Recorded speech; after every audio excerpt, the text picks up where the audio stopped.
Welcome to Drumbeats, the must-listen-to podcast which explains why Indigenous partnerships are the key to securing successful outcomes in natural resource and infrastructure investment in Canada. I'm Mark Magnacca, and my co-host Robert Brant and I are joined today by Michael McPhie, Executive Chairman and Founding Partner at Falkirk Consulting. Michael previously served as President and CEO of the Mining Association of British Columbia, Chair of Ridley Terminals, and Chair of the British Columbia Institute of Technology.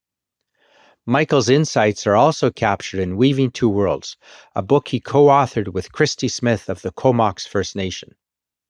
In this Drumbeats episode, we discuss how Indigenous partnership quality determines project velocity in Canadian resource development. We discussed why you cannot legislate trust, but need to build it through authentic relationships, and also how, when Indigenous communities and the companies they're working with approach government-aligned, it accelerates regulatory approvals and removes political risk that damages project economics. As an example, Falkirk recently contributed to Osisko Development Corporation's $700 million Cariboo Gold Project in BC. The environmental assessment was accomplished in 3 years, instead of a decade or more, demonstrating when Indigenous communities are engaged right at the beginning, great things happen. Welcome to Michael McPhie, Executive Chairman and Founding Partner of Falkirk, today to our podcast. Pleasure to have you with us, Michael. It's a real pleasure to be here. Thank you. Hi, Michael. Thanks for taking the time to be with us. Great to see you. Nice to see you, Rob.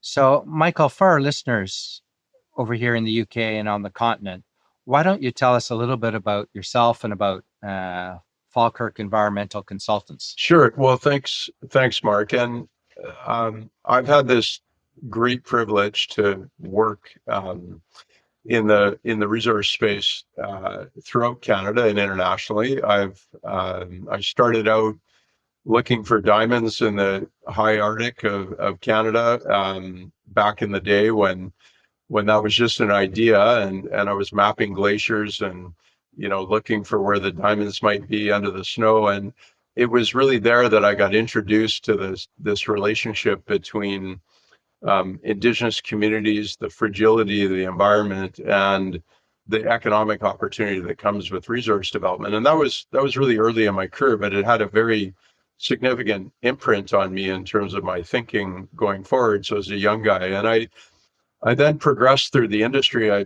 worked in Northern Ontario for about 6 years, just learning everything about mining and gold recovery and all these sort of things. And then ultimately moved into sort of the public policy side, where I took a position with the Canadian government as head of policy for Western Canada on the mineral side.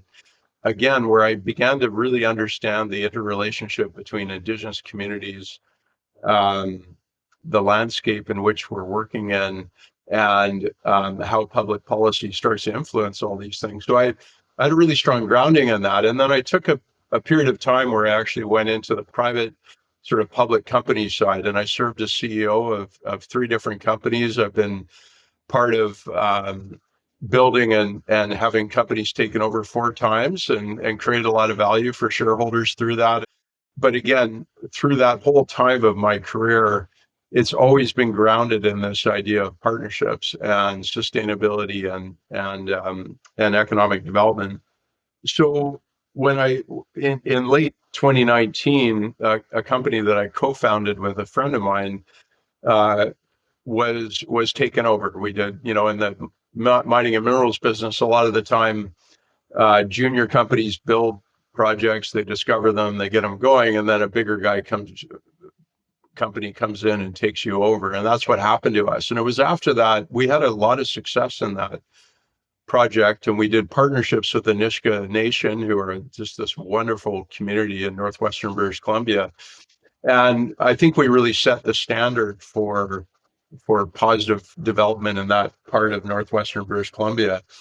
And so we had a lot of success with that. And when we got taken over, I was the executive chair of the company, and we did okay with it, which was great. But what it taught me throughout my career was, and this is where Falkirk comes in, is that companies need support to be able to traverse that journey, from discovery to financing to design to permitting and all that sort of thing. And so we created Falkirk with a group of sort of veterans in the business, and the whole goal is around sort of unraveling some of the complexity and trying to find a way to get resource projects underway. Because I believe fundamentally that the economic opportunity that's represented by natural resources, particularly in Canada, when done right in partnership with community, can be a wonderful win. And so that's what I do now. Is I serve on boards, I work with companies, and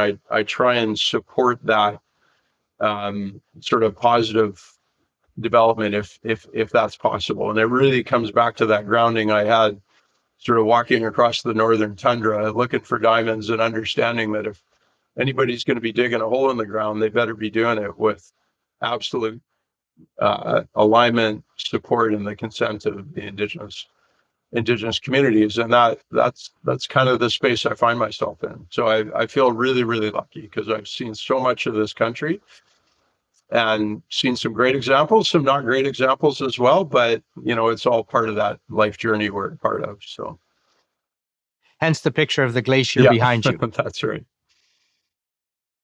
You've got so much experience, Mike, and you're generously shared some of that, and you co-authored Weaving Two Worlds. Do you want to talk a little bit about that book?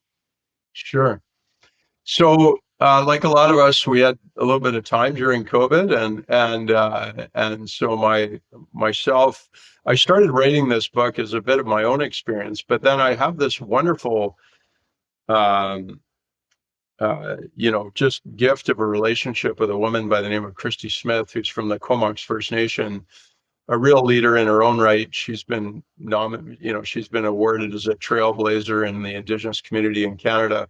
And I said, there's a lot of people talking about the relationship side, partnerships, engagement, reconciliation, all these kind of thematics that are so important to us. And I thought, well, here I'm a, suburban white sort of middle-class guy growing up, kind of working in this space. Maybe a way to reflect the reality on the ground is if we did it together. So hence the name, Weaving Two Worlds. Christy's an Indigenous person from the Comox Nation. I'm from North Vancouver. We work together to kind of compare our perspectives and put forward really a story and a set of examples and some principles around how you build positive economic reconciliation relationships with Indigenous communities. And it's we have a bit of a saying in our work that you sort of move at the speed of trust, right? And there's a lot of reasons why trust has been lost over the centuries. And it was a real reflection that if you're going to put a shovel in the ground anywhere in this country and many places in the world, if you haven't advanced the understanding of how to build positive relationships, you might as well not even start, right? So it was really an attempt to, in a really positive way, to try to give people some signals and some ideas and some thoughts and some lessons on, okay, here's how you could do it. It isn't prescriptive. It's sort of like, here's the principles, and hopefully help the industry, the people involved within it, be able to move the conversation forward. So that's the idea behind it, and it's done really, really well, and I feel really gratified for that. It's a book that should be required reading of anybody who wants to do a deal in Canada these days. It's not just the West Coast, resource-rich West Coast where these issues come up. The principles are applicable across the country. Do you want to share a couple of the top tips from the book or the anecdotes? Yeah, thanks, Rob, for asking. There's a tendency in business to want to move fast, right? And I talk about some of these stories, like you'll get a CEO coming out from Eastern Canada to want to work with an Indigenous community in Northern British Columbia, and he or she will book okay, I'm going to be here my meeting's set up between 11 and 12 on Tuesday. And then they'll show up and the meeting doesn't start on time. And I, if I'm on the advisory side or I'm with them in some form, whatever, I'll hear, complaints, look, they're late, all this, look, another example, right? But the reality is that the Indigenous leader on the other side, not only are they the person responsible for economic development and looking at that, but they're also the chief of their community, which is they're the leader. And you never know what might have happened, right? Who knows? Somebody might have got into trouble or something happened in a family or whatever it is. And so it's not a sign of disrespect. In fact, the disrespect is being shown by the person who's upset that somehow their meeting got pushed back because they haven't taken the time to understand that actually the responsibility of the people that you're speaking with is a lot more than just that conversation that you're having in that room. And so one of the examples I always give is somebody's coming in from somewhere else and going into a community to meet with chief and council or the elders or whatever it is, book 2 or 3 days, like just give yourself the room and allow yourself the time. And then as you're coming in, maybe spend some time on Google and learn about the history of that community and some of the, because, we've had just a super quick story, but, in Northern Ontario, we were working with a community up in the northwestern part of the province along the English River, where there was a UK company that built a pulp mill there, and they deposited mercury throughout the river system, and the cancer rates in the community are very high even to this day. And it's a really hard story, right? Well, I was up there looking at a mineral development rare earths project, and when we went into it, we thought we were, good guys, the great idea, economic development, and all of this. And the response we got when we walked in the room wasn't particularly good. And I was quite critical of myself because I actually hadn't done the research before I went in, and they had a whole bunch of guys who came in the 60s and the 70s and said, trust us, we're going to build this great project. And now they're still living at that legacy 50 years later. So it's not that things should stop, but it's if you go into that conversation without an understanding of the context of the real life experience of the people on the ground, you're not really doing a good job. And I feel like we're a little lazy sometimes. We don't really take the time to understand people's lived experience. And unless you do that, you're not showing respect when you walk in the room. So those are the kind of things that we try and work with people. And at the end of the day, it's kind of a human to human thing. It's not really academic Indigenous engagement. It's like, if you're going to do business or want to work in somebody's community, you better know who they are and what their history is. So I don't know. I mean, it sounds fairly straightforward, but it's amazing how many people don't do it. I think part of the challenge is and we've heard before, if you have a Japanese group coming in or a Korean group coming in, they have a deep appreciation. They're coming into a different culture. So they start from ground zero and assume they know nothing. I think with Canadians within Canada, they go across the country and they think, well, nothing's changed. I know this place. And they don't recognize that there are different cultures. They're in a different place. And I think the other thing is the Indigenous people have a different sense of time. And it's not necessarily linear as well, right? Well, and one thing that Christy really helps me, part of writing that book, I learned so much just working with her and exploring these issues more deeply. And, one of the things that she's really good at in working with leaders and things is to recognize that, like, don't be scared, right? Like, ask questions. Like, if you don't know, then just ask. It's okay, right? Like, but I know there's a certain intimidation factor sometimes for many people when they're entering this space. But the reality is, at least in my experience, is if you sit down with a positive intent and a curiosity and you ask somebody to tell you their story, they generally will. Nobody will take offense to that. I mean, they might say they're not ready right now or whatever it might be. That's okay. But if you come in with a sincere desire to learn, most cultures will respond quite positively to that. but we don't always give ourselves the time, and I think it's really, really important to slow down a bit sometimes. So it is a very good handbook of how to engage with Indigenous peoples, and I think it applies anywhere. When I was reading through it, I thought there were good lessons for anybody doing business with any different culture to take the time and think things through. What makes Falkirk's approach different with Indigenous engagement, and why does this really matter for project outcomes? Because you have built something unique. Yeah, thanks for the question, Mark. So we're about 65, 70 people, headquartered in North Vancouver on the west coast of Canada, and we have a team across the country.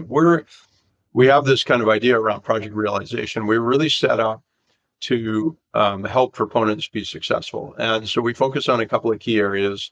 Indigenous engagement is critical in partnership development. We're really strong in the regulatory public policy side, and then we have a real focus on water stewardship mostly. And we chose those areas because they tend to be the things that people often care about the most, right? Like water is life, you hear that, right? So we said, if we're going to be credible in this space, we need to be really good in that area. So we have a really, really strong team that focuses on water protection and water quality and things like that. But then it's also this concept of Indigenous communities aren't just consulted, but they're actively engaged in the development, the design, the consideration, the protection measures, all those things. And so Christy, my co-author, she leads that group, and it all starts at that spot. And it's pragmatic in the sense that, the reality is that from a legal perspective, Indigenous communities, First Nations in Canada, have won almost every Supreme Court case for the last 20 years that they've brought forward, right? The legal landscape has fundamentally changed, along with UNDRIP and those legislation being brought in, both in British Columbia, but nationally as well.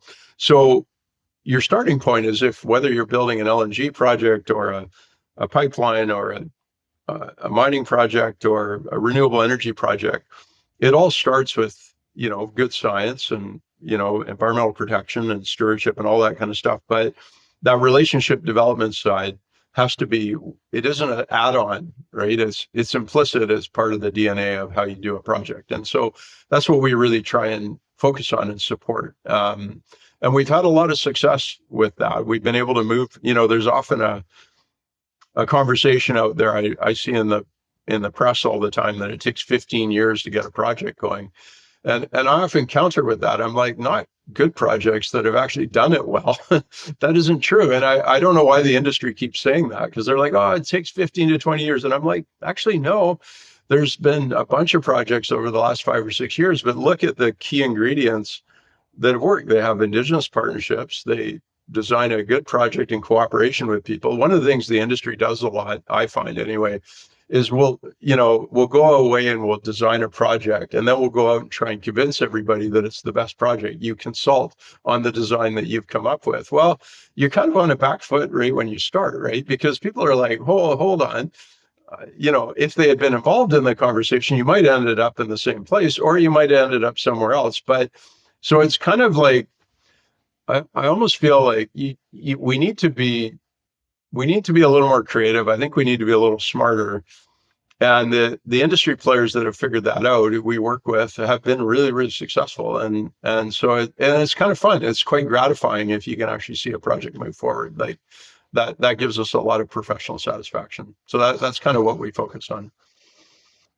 Give some examples, Mike, of the ones who've done it well, and what sort of timeframes are we looking at? Yeah. Well, one is there's a company called Osisko Development Corporation out of Montreal, and they're a meaningful sized group. They're part of the Osisko group, and they're developing a $700 million project right now. It's under construction today. They did all the financing and everything a few months back. So it's great to see the evolution of that. They moved through the process from beginning in 2021 to 2024 in approximately 3 years. And that was a full environmental assessment under the new Environmental Assessment Act in British Columbia. that was brought in 2018, 2019.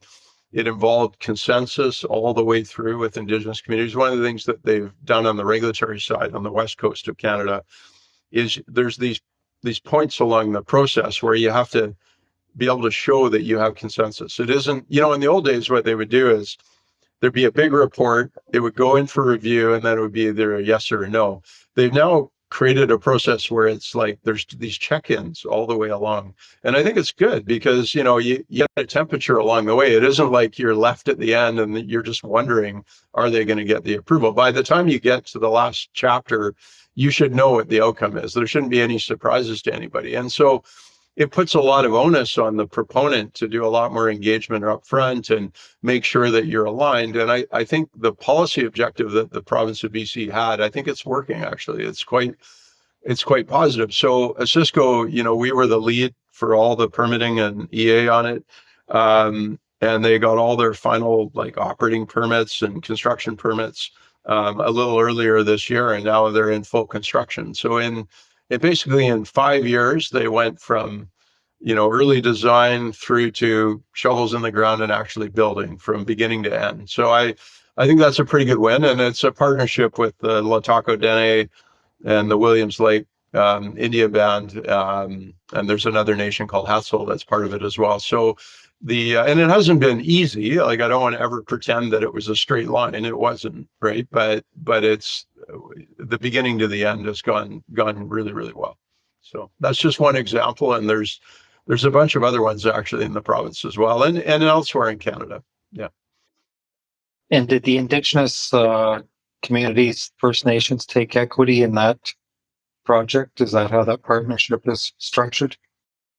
Yeah, that's super interesting. The relationship there on this particular project has been more impact benefit financial considerations. I don't believe at this particular moment in time there's a direct equity ownership piece in Osisko, but there is equity ownership in pieces of the project, like the power line, for example, that is a $100 million project, which is connecting from the town of Quesnel through to the mine site. And that's an active development area. So rather than the mine itself and the project, there's parts of the project. There's real estate, there's the transmission line, there's a bunch of commitments on contracting opportunities and things like that. So that has been the track that's been taken there. Now, other parts of the province, there's been significant equity participation either or across the country. And you gentlemen, I'm sure, are aware of that,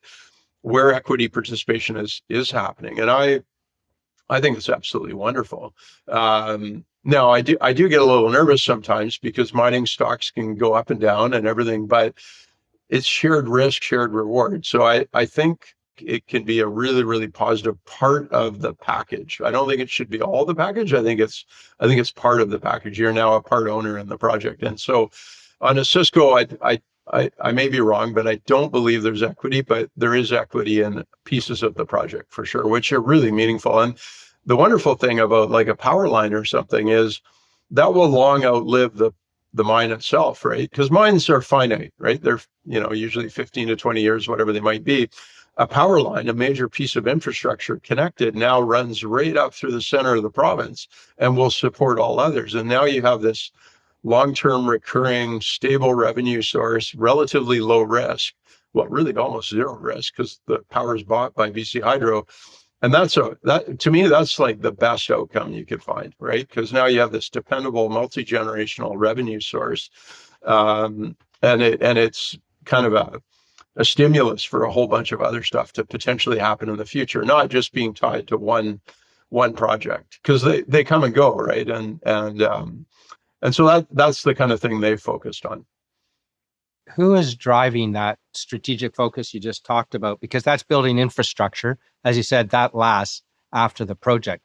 Is that the corporate partner coming in and saying, as part of the benefits, here's something of real value?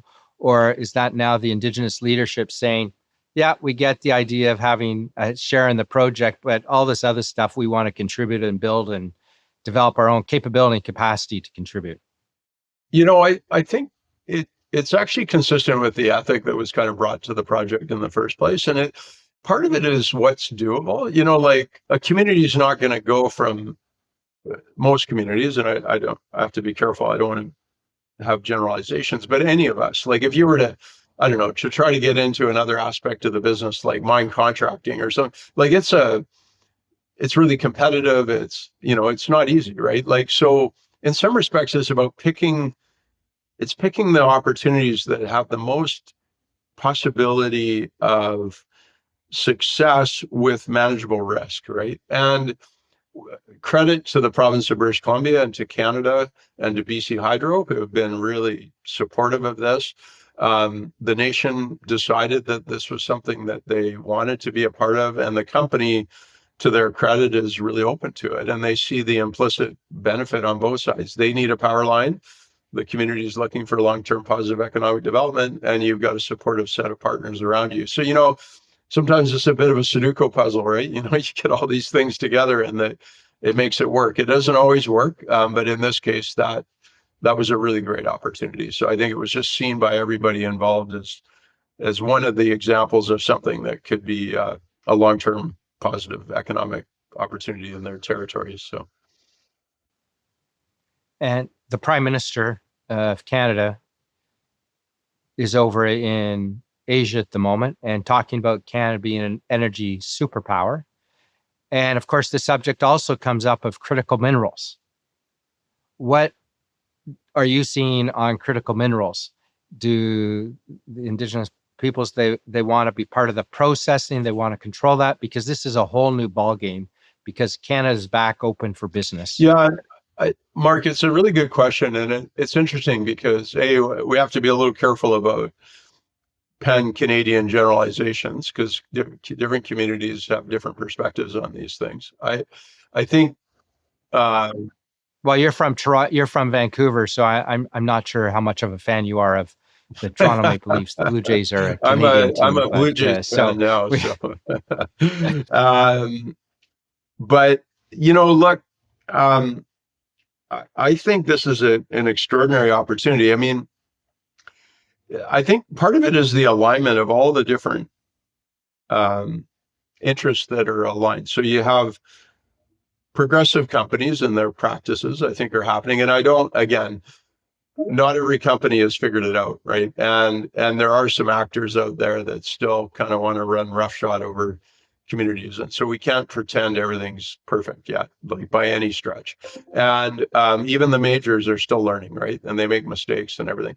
I do think that the basic intent underneath that is positive. And so the opportunity of that is presented by critical minerals development is extraordinary. The other part of this that is coming in is the access to capital.